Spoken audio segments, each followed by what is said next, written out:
আজকে এই সভার সম্মানিত সভাপতি, উপস্থিত সম্মানিত প্রধান অতিথি বিএনপির ভারপ্রাপ্ত চেয়ারম্যান তারেক রহমান, যিনি শুধু লন্ডন থেকে বিগত 13-14টি বছর এদেশে মানুষকে সংগঠিত করার জন্য চেষ্টা চালিয়ে যাচ্ছেন এবং চেষ্টা করেছেন, সফল হয়েছেন ইনশাআল্লাহ। আমাদের প্রধান অতিথির বিশ্বজ্যোতি মির্জা ফখরুল ইসলাম আলমগীর, বিএনপি মহাসচিব, উপস্থিত আমার সামনে ভাই ও বোনেরা, এবং বিগত আন্দোলনে যে সমস্ত পরিবার আক্রান্ত হয়েছেন, যাদের জীবনের ভাইয়েরা শহীদ হয়েছেন, তাদের মা, বাবা, বোন যারা উপস্থিত হয়েছেন, তাদের সবাইকে আমি আন্তরিক সমবেদনা জানাচ্ছি।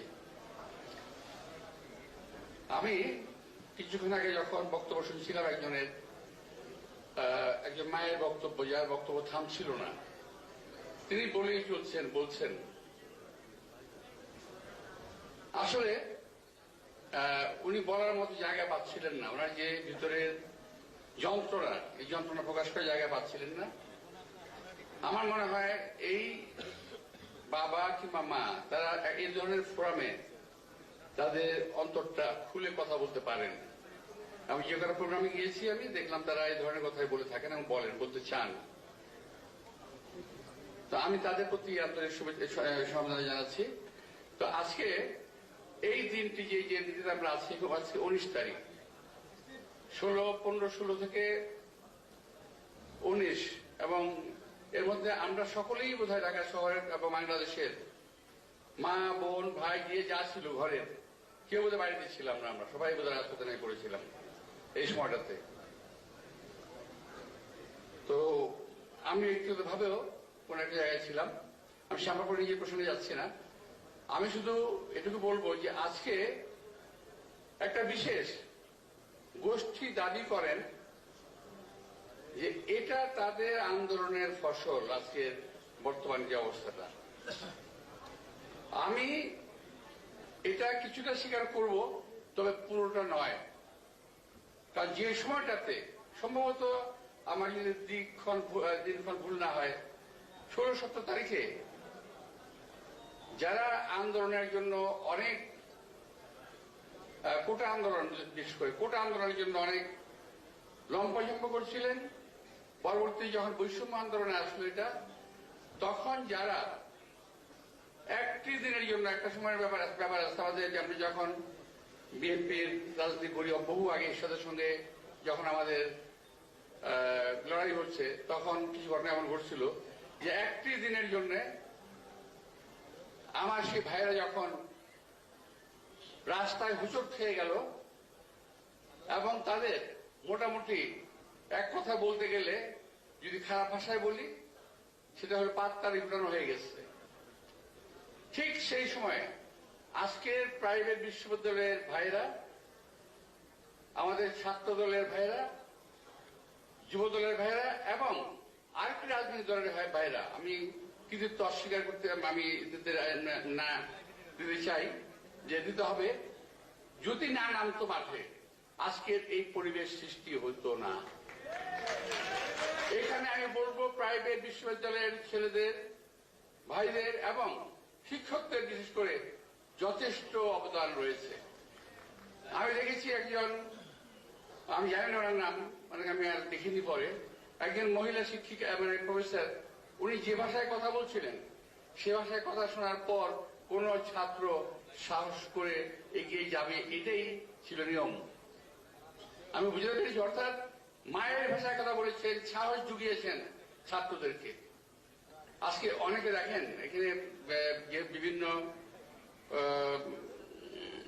মতবাদের লোক থাকতে পারেন, কিন্তু আজকে দেখেন যে এই সুযোগে বাংলাদেশে সবাই কথা বলছে। যদি ওই ছেলেগুলো রক্ত না দিত, আজকে অবস্থাটা হতো না। আর যারা, কথাটা খুব খারাপ লাগবে আমি জানি, এটা অনেকেই কালকে থেকে তীব্র সমালোচনা করবেন। যারা বৈষম্য বিরোধী আন্দোলনের ডাকটা দিল এবং যারা এক পর্যায়ে ঘরে ঢুকে যাওয়ার চেষ্টা করলো, তাদের কেউ কোন আত্মীয় স্বজন ভাই বেরোদরকে গুলি খেয়েছে, আহত হয়েছে? হয় নাই। এখন তারা অনেক বড় বড় কথা বলছেন, বলতে থাকেন। এখন গণতন্ত্রের সৃষ্টি কথা বলার অধিকার সবার আছে, আমারও বলার আছে। আমি যেহেতু বলেছি, কথাগুলো বললাম, আমাকে কাল থেকে আপনার গালিগালাজ শুরু করবেন, কেউ আবার ইউটিউবে গালিগালাজ শুরু করবেন, এগুলো যেন না হয়। কথা বলার অধিকার সবার আছে, আমরাও কথা বলতে চাই। আমরা কথা বলবো, সত্যি কথা বলবো। বাড়ির সামনে দিয়ে আজকে বেশ কিছু মিছিল গেছে আমার, বেশ, এটাই আমার শেষ বক্তব্য। বেশ কিছু মিছিল গেছে। তো বহুদিন 16-17 বছর মিছিলের অবস্থা পাই না। আমার বাড়ি রাস্তার পাশে, ভালো লাগে না, একটু দেখি না কারা যায়। তো খবর নিলাম যে ওখানে আওয়ামী লীগের ভালো ভালো মিছিল যাচ্ছে। আপনারা বিশ্বাস করতে পারেন, নাও করতে পারেন, কথা বলা দরকার, বলে দিলাম। আজকে গতকাল দেখলাম আরেকটা দলের পথযাত্রা, কি পদযাত্রা না, পদযাত্রা কর্মসূচি, ওখানেও আওয়ামী লীগের নেতৃবৃন্দকে দেখা গেছে। ছবি আসছে, আমার বক্তব্য না ভাই, পেপারে ছবি আসছে। তো যাই হোক, আমরা আওয়ামী লীগের বিরুদ্ধে কথা বলবো, আবার আওয়ামী লীগের নেতৃবৃন্দকে মাথায় করে নাচবো, তাদের আশ্রয় প্রশ্রয়ে দেশ বিদেশে ঘুরে বেড়াবো, এটা তো হতে দেওয়া যায় না।